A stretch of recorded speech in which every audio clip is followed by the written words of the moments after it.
Hello everyone, कैसे हैं आप सभी। आज इस वीडियो में मैं आप लोगों के साथ CUET PG 2026 में जो पॉलिटिकल साइंस का एग्ज़ाम होने वाला है उसके सिलेबस को डिस्कस करने वाली हूँ। जिन लोगों ने प्रिपरेशन स्टार्ट कर ली है एक बार वो सिलेबस को देख लें कि अगर आपका कोई टॉपिक छूट गया है तो आप उस टॉपिक को कवर कर लें। और जिन्होंने अभी तक स्टार्ट नहीं किया है, उनको पता ही नहीं कि क्या पढ़ना है, सिलेबस क्या है, वो एक बार इस सिलेबस को ज़रूर देख लें। तो स्टार्ट करते हैं इसका syllabus. As you can see political science का है, ये इसका कोड है। तो स्टार्ट करते हैं। क्वेश्चन आप एक पहले देख लेते हैं इसका कि क्वेश्चन आपके कितने आएंगे। 75 आएंगे। आप सारे जो जितने भी क्वेश्चन आएंगे वो आपके स्पेसिफिक जो सब्जेक्ट नॉलेज है उसी के ऊपर बेस होगा। MCQ क्वेश्चन होंगे और क्वेश्चन जो है वो बाइलिंगुअल होंगे, हिंदी इंग्लिश दोनों में होंगे आप लोगों के लिए।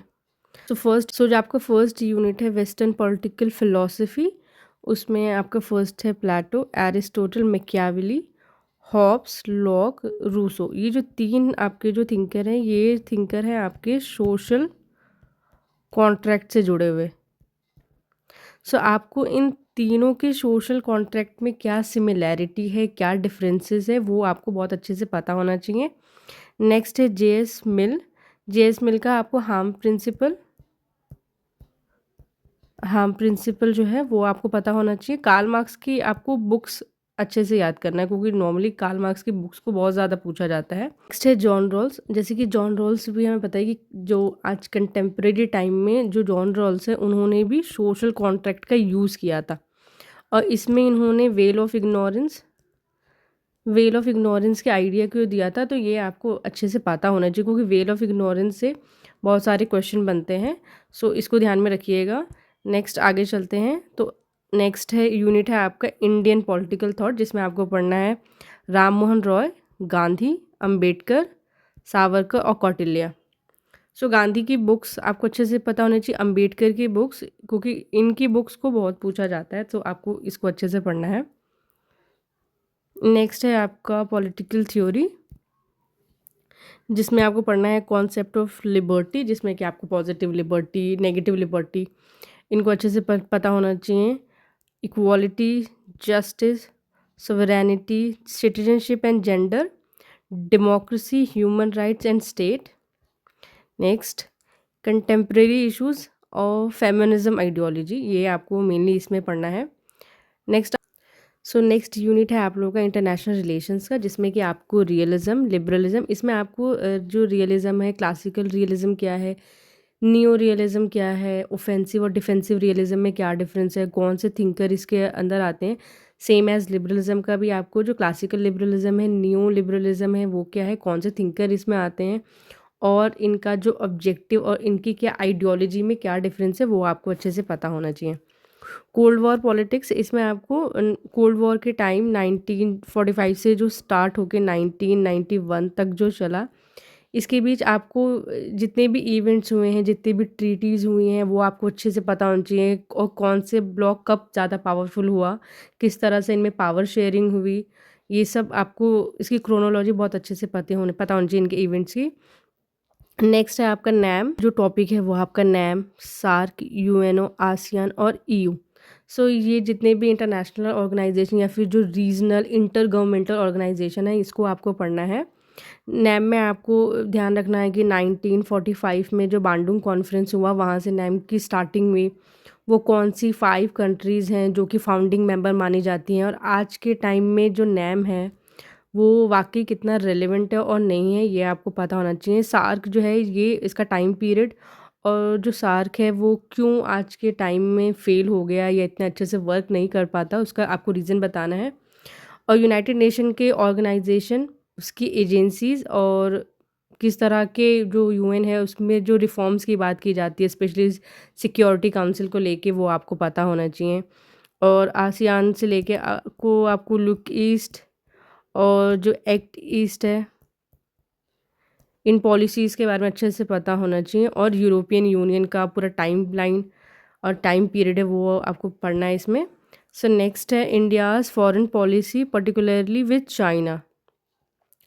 1962 का जो वॉर हुआ उसके बाद कब इंडिया के जो रिलेशन है चाइना के साथ वो बेटर हुए और आज किस तरह का रिलेशन है चाइना के साथ वो आपको पता होना चाहिए। नेक्स्ट टॉपिक है आप लोगों का Pakistan and USA. So basically आपको इंडिया को ही सेंटर में रख के पाकिस्तान और जो यूएसए है इसको पढ़ना है। नेक्स्ट यूनिट देख लेते हैं इंडियन गवर्नमेंट एंड पॉलिटिक्स, जिसमें कि आपको ये थोड़ा सा लेंदी टॉपिक है, देख लेते हैं इसमें आपको पढ़ना क्या है।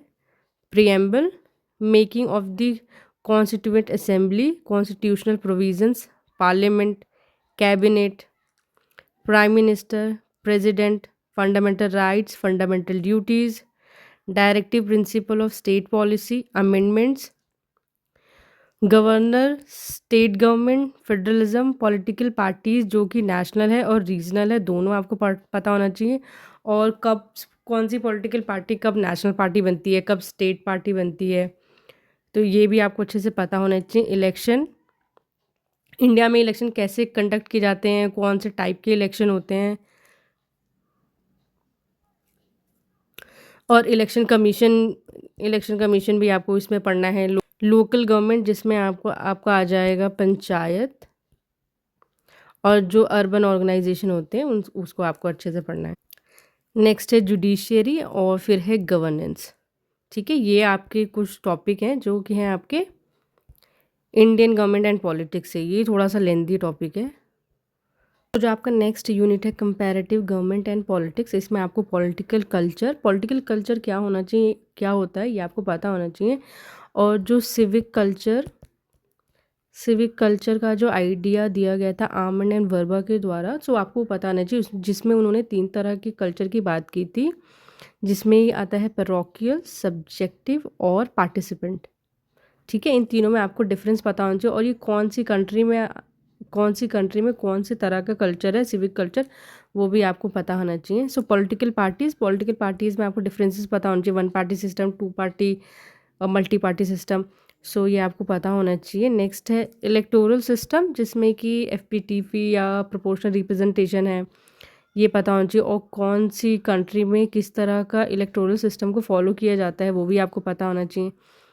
Approaches and models, types of regime की कहाँ पे जो डेमोक्रेटिक सिस्टम है, कहाँ पे अथॉरिटेटिव सिस्टम है, कहाँ पे पार्लियामेंट्री सिस्टम है, कहाँ पे प्रेसिडेंशियल सिस्टम है। सो ये आपको अच्छे से पता होना चाहिए। नेक्स्ट यूनिट है आपका पब्लिक पॉलिसी इन इंडिया, जिसमें कि आपको सबसे पहले मॉडल्स पढ़ना है। इसमें बेसिकली आपको पढ़ना है कि किसी भी पब्लिक पॉलिसी को बनाने के लिए किस तरह के मॉडल का यूज़ किया जाता है। जैसे कि सिस्टम मॉडल होता है, एलीट मॉडल है, इंक्रीमेंटल मॉडल है, डिफरेंट मॉडल है, तो वो आपको पता होना चाहिए। नेक्स्ट है प्रोसेस। इसमें बेसिकली आपको पढ़ना है कि कोई भी जो पॉलिसी बनती है वो किन प्रोसेस से होके गुजरती है, यानी कि उसके बनने का पूरा साइकिल, कि पहले जो है उसको मतलब फॉर्मुलेट करेंगे, फिर इम्प्लीमेंट करेंगे, फिर उसके बाद इवेल्युएट करेंगे, देन ये प्रोसेस चलता रहेगा। तो ये प्रोसेस आपको पढ़ना है। नेक्स्ट है आपका टाइप, कितने टाइप के जो पॉलिसीज़ होते हैं, जैसे कि डिस्ट्रीब्यूटिव है, रीडिस्ट्रीब्यूटिव है, और सब्सटेंसिव पॉलिसीज़ हैं। तो ये डिफरेंट टाइप की जो पॉलिसीज़ हैं वो आपको पता होना चाहिए। नेक्स्ट और लास्ट जो यूनिट है वो है general issues of contemporary relevance, जिसमें कि आपको ग्लोबल जस्टिस पढ़ना है।